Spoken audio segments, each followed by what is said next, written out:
ನಮ್ಮೂರು ಹೇಗಿತ್ತು, ಹೇಗಾಯಿತು? ಹೌದು, ಅಂದು ಮನೆಯ ಮಾಡು ಮುಳಿಯದಿತ್ತು. ಮುಳಿ ಮನೆಯಲ್ಲಿ ಮನೆ ಸೋರುತ್ತಿತ್ತು, ಮಳೆಗೆ ಮನೆ ಸೋರುತ್ತಿತ್ತು.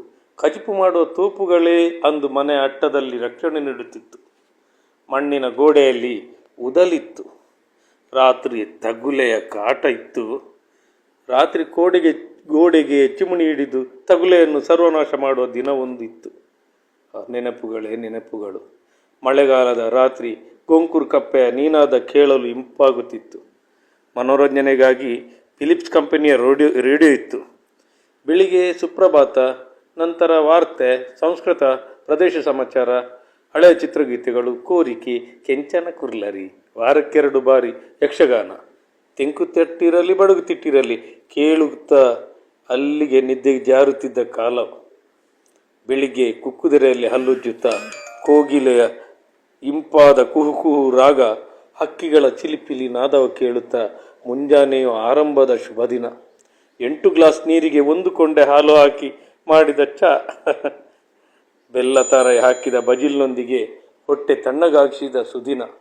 ಬೆಳಿಗ್ಗೆ ಗಂಜಿ ಊಟ, ಉಪ್ಪಡ ಪಚ್ಚೀರು, ನೀರುಪ್ಪಾಡು, ಪೆಜೆಕಾಯಿ ಗೂಂಜಿ, ನುಂಗೇಲು ಬಜ್ಜಿ, ಇನ್ನಿತರ ಖಾದ್ಯಗಳು. ಗಂಜಿಯೊಂದಿಗೆ ಸವಿದ ನೆನಪುಗಳು.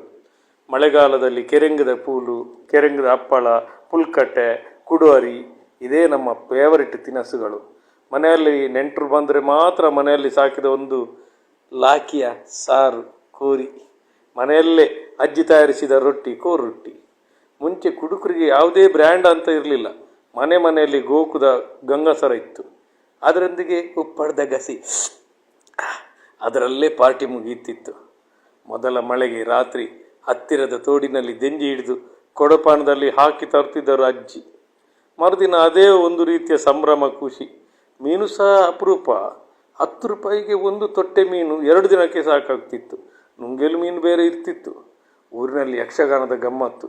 ಮನೆಯವರೆಲ್ಲರೂ ಚಾಪೆ ಹಿಡಿದುಕೊಂಡೇ ಹೋಗುವ ಆ ದಿನಗಳು. ಒಡ್ಡೋಲಗ ಆಗುವ ತನಕ ಯಕ್ಷಗಾನ ನೋಡಿ ಮೈಸಾಸಿರೆ ಬಣ್ಣಗ ಲಕ್ಕಲ್ಲವೇ ಎಂದು ಗದ್ದೆಯಲ್ಲೇ ಮಲಗಿದ ಬಾಲ್ಯದ ದಿನಗಳು. ಯಕ್ಷಗಾನ ಮುಗಿದ ನಂತರ ಪ್ರತಿಯೊಬ್ಬರ ಕೈಯಲ್ಲಿ ಒಂದು ಕುರ್ಲುದ ಪ್ಯಾಕೆಟ್. ಅಪರೂಪಕ್ಕೆ ಊರಲ್ಲಿ ಮನೆಯಲ್ಲಿ ಹರಕೆಯ ಕೋಲ.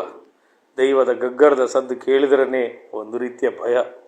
ದೈವದ ಎದುರು ನಿಲ್ಲಲು ಭಯವೂ ಭಯ. ಅದೊಂದು ಕಾಲವಿತ್ತು.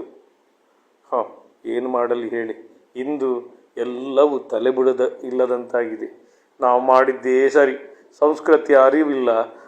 ಸ್ವಲ್ಪ ಜೋಕ್ ಅಂತ ಅನಿಸಿರ್ಬೋದು ನಿಮಗೆ. ನಾನು ಹೇಳಿದ್ದು ಜೋಕ್ ಅಂತ ಅನಿಸಿರ್ಬೋದು. ಅಂದಿಗೂ ಇಂದಿಗೂ ವ್ಯತ್ಯಾಸಗಳು ಹಲವು. ಅಂದು ಅದರಲ್ಲಿದ್ದ ನೆಮ್ಮದಿ ಜೀವನ ಇಂದು ಅರಮನೆಯಂಥ ಮನೆಯಲ್ಲೇ ಇಲ್ಲ. ಮನದಲ್ಲಿ ಒಂದೊಂದು ತರಹದ ತಲೆನೋವು. ಎಷ್ಟಿದ್ದರೂ ನೆಮ್ಮದಿ ಇಲ್ಲ. ಅಂದು ಏನೂ ಇರಲಿಲ್ಲ. ಆದರೆ ಪ್ರಕೃತಿಯ ಮಡಿಲಲ್ಲಿ ಅದರೊಂದಿಗೆ ಜೀವಿಸಿ ಅದರ ತಿಂಡಿ ತಿನಿಸುಗಳ ಸವಿದು ಕುಕ್ಕು ಗುಜ್ಜೆ ನೆಮ್ಮದಿಯನ್ನು ನಾವು ಸವಿದು ನೆಮ್ಮದಿಯನ್ನು ಕಾಣ್ತಿದ್ದೆವು. ಇಂದು ನಮಗೆ ಹಳ್ಳಿ ಕಾಡು ಗುಡ್ಡ ಬೇಡವೇ ಬೇಡ. ನಮಗೆ ಬೇಕಿರುವುದು ಒಂದೇ, ಪೇಟೆಯವರಂತೆ ನಾವು ಜೀವಿಸಬೇಕು. ಎಲ್ಲವೂ ನಮ್ಮ ಕಾಲ ಬುಡದಲ್ಲೇ ಇರಬೇಕು.